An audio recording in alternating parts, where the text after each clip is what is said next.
You are listening to Sean of the South. I'm your host tonight, Sean Dietrich, and it is a pleasure. We are coming to you live via the podcast airwaves and the radios all over the nation.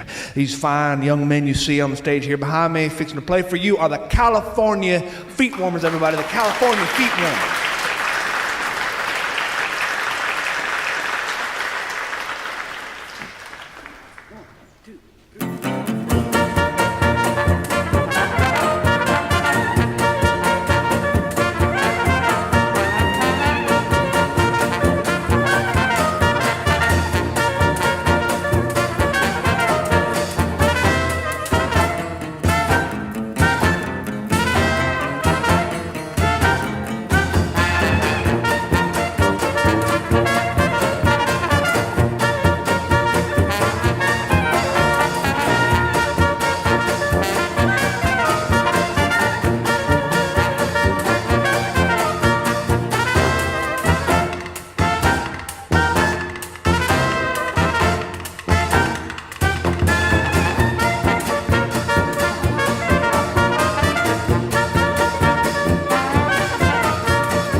California Feet Warmers, everybody. The California Feet Warmers.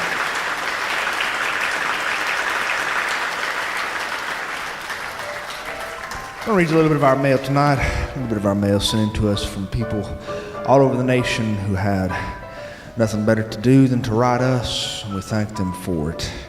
Ann from Tallahassee, Florida. Sean, my mom Cynthia is from Tampa, and she turned 82 this past Saturday. 82.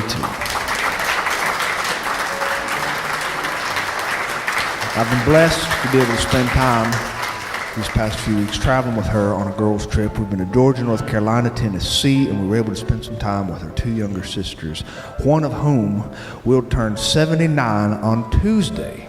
So please wish my precious mother a happy 82nd birthday from me. Happy 82nd birthday to Ann's mother, Cynthia. Happy 82nd birthday from everybody here tonight.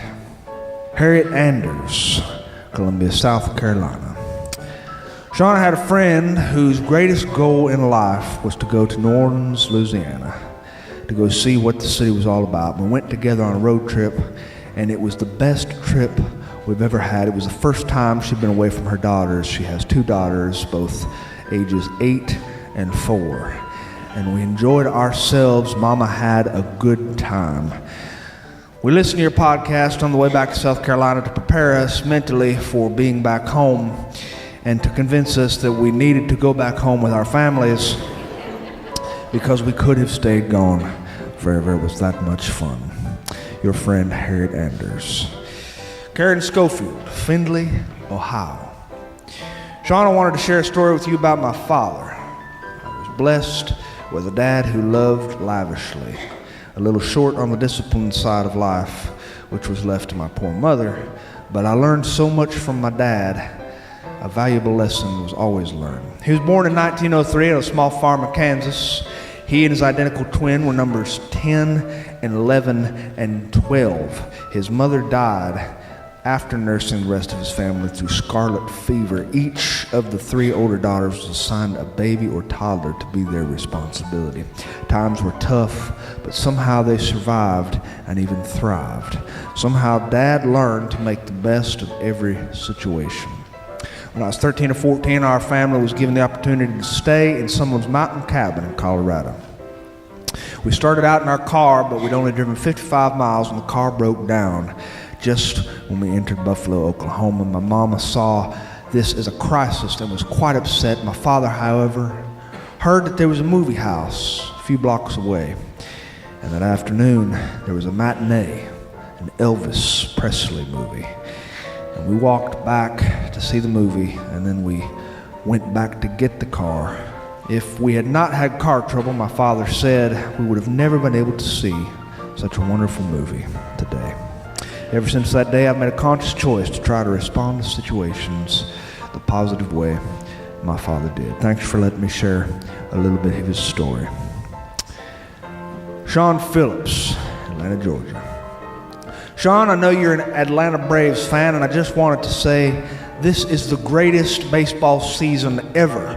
Nobody expected anything from these guys, and I'm stoked to see them go this far. I don't even care how this plays out this season or if they make it as National League champions. I'm just proud of my Braves. Chop on, and I wanted to hear you read that over the air in case any of the Atlanta Braves are listening to your show. Well, dear Sean, I sincerely doubt they are because they have bigger things to worry about, like supporting their fine bullpen pitching staff. But if they are listening, go Braves. Connor from Jackson, Tennessee. Sean, I love listening to your show each week. It brings back a lot of memories of sitting around and talking to my grandparents. I love to hear their stories of when they've grown up on the farm. These are my favorite stories. There's nothing like going home and eating some good old home cooking. My grandma can cook. She can cook. Every time I go home to visit her, she has a tray of oatmeal chocolate chip cookies waiting for me and some homemade sausage balls. Holy Lord. I swear that the more I go home, the harder it is to fit in my pants. Because it's like my grandma keeps trying to shove her cooking down my throat, but she doesn't have to tell me twice to go back for seconds. I can assure you that. Just want to let you know that the cooking genes have somehow been passed down to me, and that I can cook some of the best meals ever. I have a lasagna that has 3 different types of meat in it and 4 different types of cheese. Sean, if you're ever in Jackson, Tennessee, please let me know and I'll make you some country fried steak and gravy with some of my homemade cheesy mashed potatoes and greens and cornbread. And just so you know, our door is always open to you. Thanks for all your stories. May the Lord bless you, your friend Connor. Dear Connor, save a spot at the table for me if you would, and I'll be there shortly. Darian Atkinson, Pretty Prairie, Kansas. Sean, my son turned me on to your show, and at first I was like, why is this guy reading so much mail over the air? It was kind of weird. The next week I listened again, and I was like, oh, wait a second, I like this part of the show. And now here I am, waiting to see if you will read my stupid message over the air while you read this right now.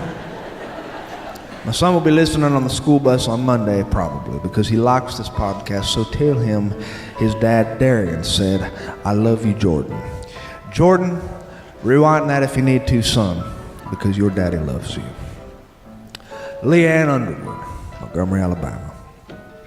My father used to go to a primitive Baptist church, and it was a real trip. The people there were very staunch and very proper, and they were also really committed to helping their own community. These weren't people who just sat around on their hands and did nothing. They were involved in the outside world with normal people, and they were not judgmental. I went through a long period of doubting in a higher power, I'll be honest. When I was a teenager, I went wayward, but my father just remained a good example for me. He never pushed me in one direction or another.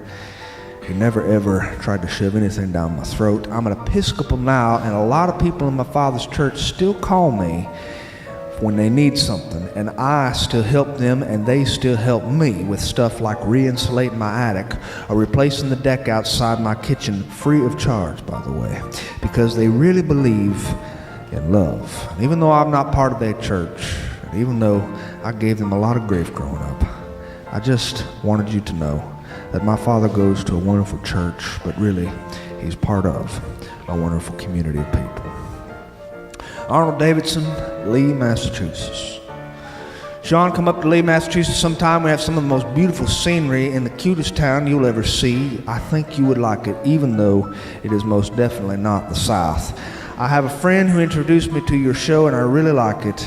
I feel like I know you after listening to a few shows. Cheers, Arnold. Sonny Malbus, Thomasville, Georgia. I started learning how to barbecue, Sean, because I can't seem to find good barbecue anywhere near me anymore. Every time I hear somebody recommend this place or that place, I visit and I eat and I think to myself, this is just okay. It's not great. You see, I'm comparing my food to the food that my father cooked. He was the best cook I ever knew. He always had food smoking on the grill, and before he died, his food was the centerpiece of that. He never taught me how to barbecue. He never taught anyone how to do what he did because we all just took for granted that he'd always be there. And now that he's gone, there's no such thing as good barbecue anymore. So I'm trying to remember the little clues from my childhood and piece his barbecue back together. And I think I nailed it this past weekend. My brother thought so too, and that's a big step because he's the most critical, judgmental jerk I know.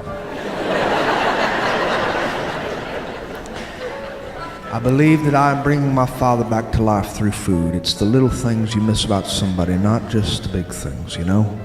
I'm gonna get it down pat one day, and I'm only gonna wish that he was here to taste what I cook and be proud of me.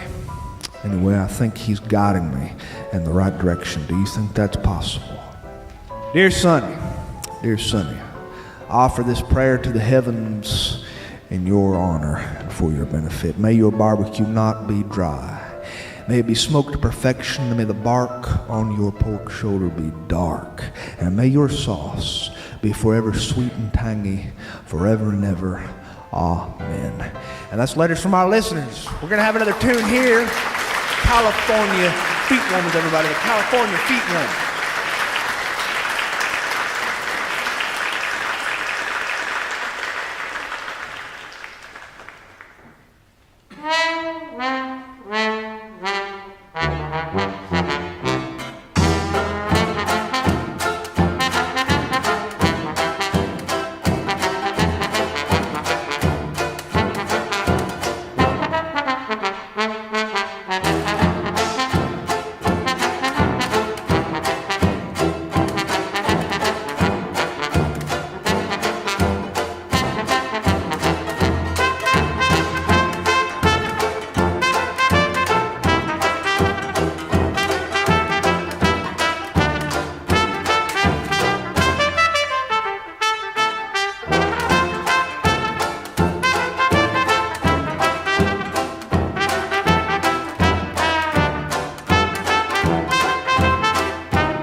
Well, y'all should have seen that food back there.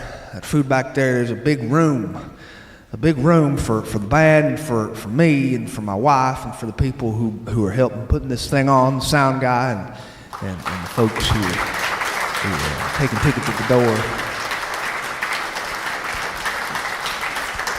There's a big old spread of food.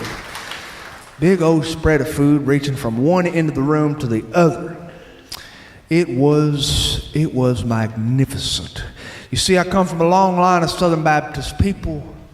I could close my eyes and I could navigate across a potluck table with dead-on accuracy.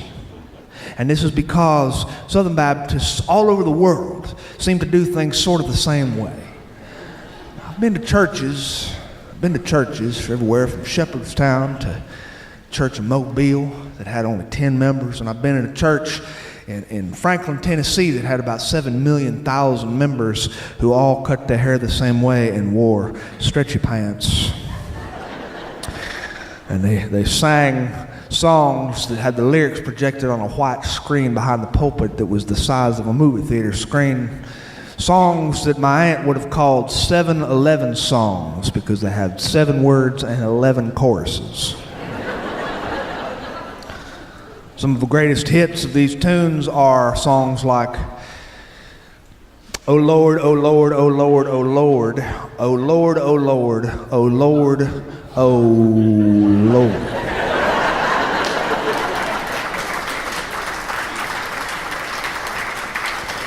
It takes tremendous creativity to write these new tunes. I've been in churches that are tiny little buildings way out in the woods, with a lawn that is mowed by a man who lives close to town, who comes there twice a week to make sure things are going right. 2-room churches without bells, without steeples, just one pitched roof made of metal with a little rust on the top, and clapboard siding, wood floors, wood pews, wood ceilings that reverb the voice of the preacher across the room, and a little tiny room in the back of the building called the Fellowship Hall. This is where God lives, because a Southern Baptist cannot do fellowship without having fried chicken. It is said that long ago, the first Southern Baptist ancestors who landed on Plymouth Rock, who boarded the Mayflower, were carrying red and white striped buckets in their hands. And when they got to the big table that was a feast that was for the newcomers to this grand nation, they set it up in the same way that potlucks have been being set up since the beginning of time. I can close my eyes and tell you what's on the table. Way over here on the left, you got these coolers of tea.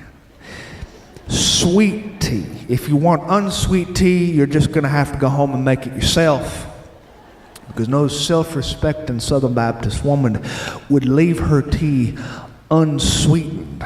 This is a new trend. This is a new thing that I did not grow up with. These orange igloo coolers with the little nozzle on the bottom and the big lid on the top are filled with sweet tea, and maybe there's one with lemonade if you're somewhere up in mid-Alabama or somewhere closer to middle Florida.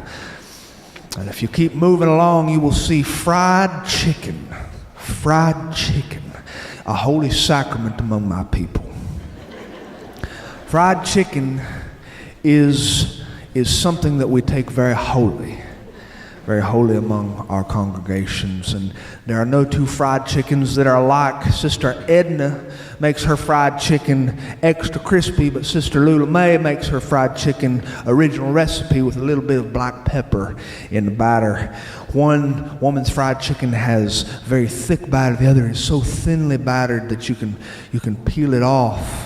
You can peel it off when you get it to your plate and eat it, just the batter by itself, and slurp it for your sister to see at the table. They both are communicating to you as a young boy that you must try their chicken. And these are women who do not like each other. In fact, Sister Lula and Sister Edna would rather see each other strung up by their nylons than hear a compliment given to the other woman. You must give compliments equally to Sister Lula and Sister Edna, or they will string you up by your tongue from a very, very tall tree and watch you die from dehydration. You keep going down that potluck line and you'll see things like casseroles. Casseroles are another holy sacrament among the Southern Baptist tradition. These glass casserole dishes are lined up like God's own little army on the potluck tables, which are really these long wooden card tables that have these folding legs that will pinch off your fingers if you don't know what you're doing. These casserole dishes contain things like chicken casserole, chicken mushroom casserole, chicken rice casserole, chicken broccoli casserole, chicken cheese casserole, chicken casserole, chicken cheese casserole. And then once you pass the chicken casseroles, you've gone into no man's land, which is a free-for-all. You'll see all sorts of things that you don't expect to see on a Baptist potluck line. You'll see this kind of casserole that has spaghetti noodles in it, and is that tuna? I'm not real sure. It also has English peas and onions that don't look quite sauteed all the way. Brother Hootie's wife made this, and you've got to be careful because that woman is crazy. She just goes into her kitchen, she starts pulling things out of the cabinets and throwing it in there and sticks it in the oven. You got to be very careful because her food can make you ill. You keep on going past her and you will see Wally's wife. She has made a casserole dish that has chunks of meat in it that are very strange, and if you eat meat from this casserole, you'll have to pick buckshot out of your teeth. She says it's chicken, but it tastes an awful lot like the squirrels your granddaddy used to kill. You're not sure what it is, so people steer clear of these casseroles. And then you move toward the section where potatoes rule the landscape. You have potato casserole, you have potato cheese casserole. You have this wonderful Southern Baptist sacrament, which is a potato casserole. The potatoes are cut about the size of your thumbnail, cubed, and they're placed into a casserole dish topped with 18 different kinds of cheese, 19 if you're a Methodist, and then topped with cornflakes. Kellogg's cornflakes on top of casserole. I know it sounds strange if you weren't raised as a Deepwater Baptist, but if you were, you seek this casserole out because this is the coup de grace of any potluck table. You keep walking along and you will find things that you probably don't want to eat because they were made by the elderly women. They would make Jell-O salad with mayonnaise in it and salt it on top. It doesn't make a whole lot of sense. When you eat it, it makes even less sense to your taste buds. They make ham salad. It's pinkish in color. It looks like reconstituted hair cream. You have tomato aspic, which is a disc-like thing of gelatinous consistency and viscosity, which really resembles floor wax. You have things that people have been making a long time before you were born, like ambrosia. And then at the very end of this potluck line, at the very end, our desserts are very simple indeed. Basically, a Southern Baptist makes a dessert by taking some kind of fruit and killing it with sugar and heat, and then placing a buttery crust on the top. And then you have pound cake. There is nothing more perfect than pound cake. The recipe has come to us through generations of women who know how to satisfy the longings of the human soul. Pound cake comes to us from Eve herself. Eve was standing at the kitchen stove one day, and the Lord was walking through the garden, admiring his handiwork. And Eve said, "Lord, how do I satisfy this man Adam?" And the Lord said unto her, 1 pound of sugar, 1 pound of white flour, 1 pound of butter. put it together with 1 pound of love and kindness, and you shall have dominance over the rest of this planet. And from your loins you shall give birth to Billy Graham and George Beverly Shea and all sorts of people who will teach you the importance of pound cake. And I consider myself to be one of these converts. I believe in the healing power of pound cake. More than that, I believe in the women who have dedicated their lives to learning how to make it.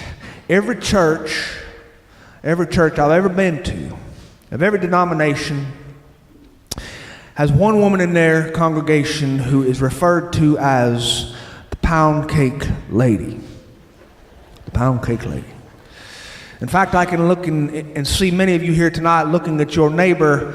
Perhaps you know a pound cake lady. These kind of women are very special creatures indeed. Oftentimes they wear pearls and Estee Lauder's Youth Dew fragrance. These are women who are wiser than you are, wiser than they will ever know they are. With simple ingredients, they are bringing to us the same ingredients that their families have brought through generations, and they are changing the world. The pound cake lady, she is the glue that holds your congregation together. I promise you, whatever church you go to, your pastor or your priest knows who this woman is. And she is known simply by her name by a lot of people, the pound cake lady. I can remember the women in my childhood making cakes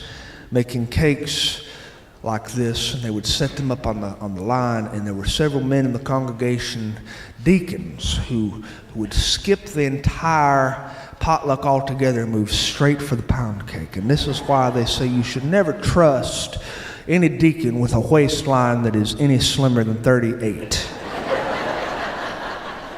These men would get huge slabs of pound cake and place them on their paper plates, those flimsy paper plates with the clamshell edges that could barely sustain 1 scoop of baked beans.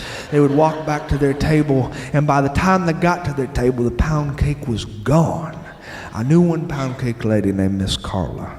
Miss Carla, I had been to her house on the day my sister was born.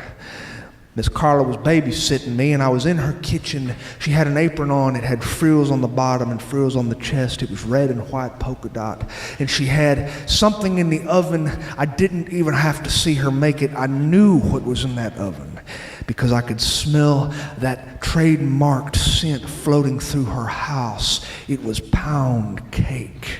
And I was like a dog who hadn't eaten in 10 days. I marched up to her and I just stood there. She turned on the oven light and I looked through that little window and I saw that thing inside the bundt pan. There it was. It was almost ready for annihilation.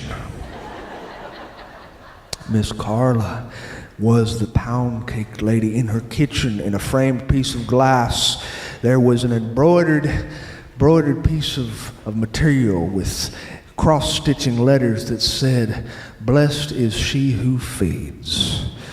Oh, blessed is the woman who feeds." I can remember when that cake came out of the oven in that little circular bundt pan, she set it on the counter. She said, "It's got to cool." And then she placed a big, long skewer right into the center to make sure that the consistency was all the way through. And she pulled it out and she said, "Would you like to lick the stick?" And I licked the stick and I felt heaven and earth begin to tremble. This must have been what Adam felt like when Eve fed him his first slice. This is why mankind has been forever dominated by the fair sex. Yes, sir. Pound cake.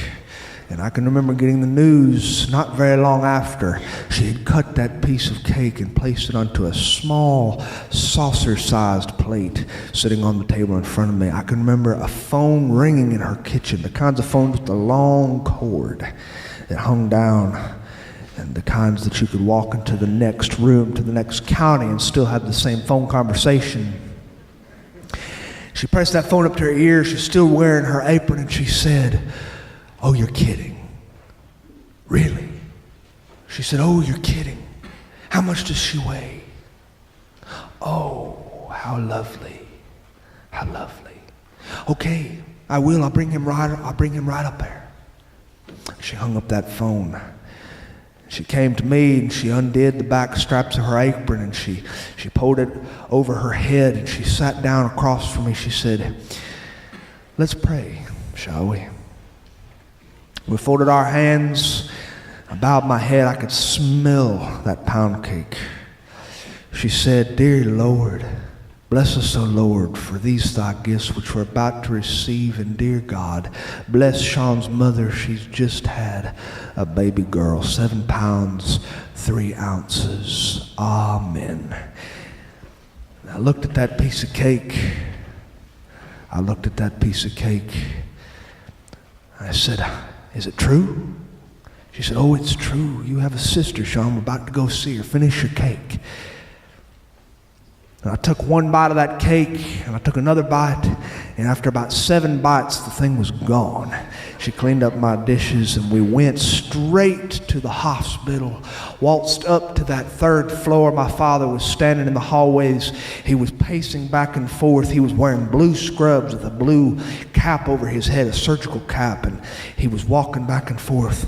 He saw me, and he grinned. He said, "Oh, son," and he hugged me. He said, "You got a baby sister." And he saw Miss Carla walking down the hall behind me, and he sniffed the air.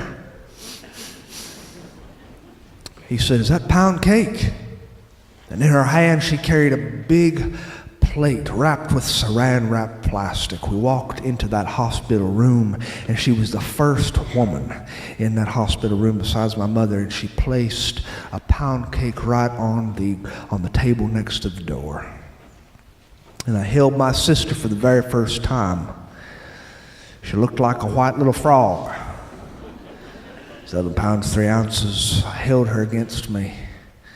And my father was eating pound cake. It was crumbling out of his mouth and falling all over his blue surgical scrubs.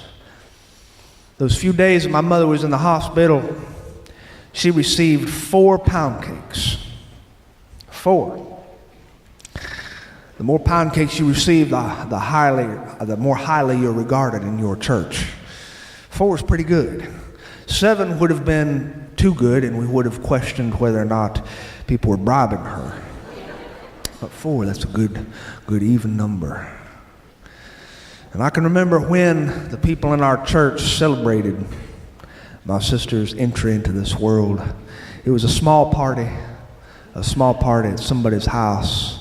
It was a post-birth shower, if you will. There were all sorts of women there, and they brought all sorts of things that my mother would need. My mother had only had a boy, and she had nothing she could pass down to her girls, but these women, they all had families that had been raised. They had frilly clothes that their daughters weren't wearing anymore, and they brought trash bags full of these clothes, and they brought food. I waltzed into that kitchen of that woman's house, and I looked and I saw the casseroles and the fried chicken. My father was there with me. We looked at that table full of food. He said, "Thank God we're Southern Baptist." It was about a month ago, we were in South Alabama, a small church in a small community just off the highway. It was way out, tucked away in the woods. Longleaf pines grew straight-shafted, touching the sky with their furry tops and their grayish purple bark. We found this church. It was smaller than small, a 2-room building with a big fellowship hall in the back. My wife was driving because she gets motion sick if she doesn't drive, and we got into this grass parking lot. There were cars parked every which way, trucks with mud on the fenders and knobby tires, and little Cadillac LTDs with the rich person window in the back.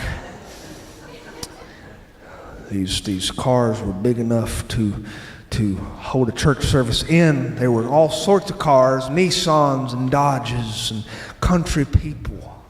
country people. We walked straight to the sanctuary through the small room that had green carpet to cover up the old wooden floors, and the wooden pews were all aligned, and the lights were off, and I could smell something coming from that back room. We got into the fellowship hall. It was a linoleum-floored room with a drinking fountain in back and an asbestos ceiling, and the sounds of laughter and voices and people. And there were long card tables pressed together with casserole dishes on tops of these tables and orange igloo coolers with large lids full of sweet tea. And my wife walked beside me, and in her hands she had something that she set at the very end of the table. And a young boy came running toward her, and he wrapped his arms around my wife, and he hugged her, which to a woman like my wife, who has not had the glory of children, who has not had the privilege of childbirth, is the second greatest feeling in the world. The first greatest feeling in the entire world is being married to the Poundcake lady, which is exactly what that little boy called my wife. Hey, thanks for having me this evening. It's been a true pleasure. Thank you very much. Thank you.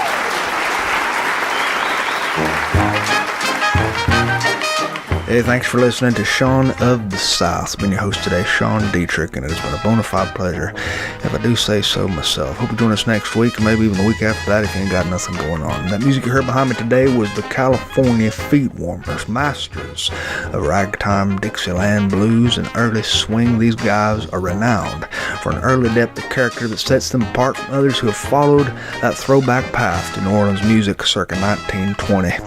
This is the band that the famous Keb Mo sought out to provide an air of authenticity when he recorded his latest album, Blues Americana, so you owe it to yourself to check out their work at CaliforniaFeetWarmers.com. While you're there, I hope you take the time to download their newest album on an online platform of your choosing and enjoy it for what it's worth. To find anything more about what I do, you can visit SeanOfTheSouthShow.com. While you're there, I hope you take the time to check out our archives. We have shows dating back to the very first one. We only had 3 listeners, to our most current episode, which you have just listened to, now that we have 11 listeners. While you're there, I hope you take the time to drop me a line, because I love to hear from my friends. Tell me about your church socials, ice cream parties, parents' anniversaries, grandparents' birthdays, or your birthday, and I'll do my best to read these things over the air if I'm so inclined, because I love to do this sort of stuff for my friends. Speaking of friends, be safe wherever you are. Be safe, which is Southern speak for I love you. Adios.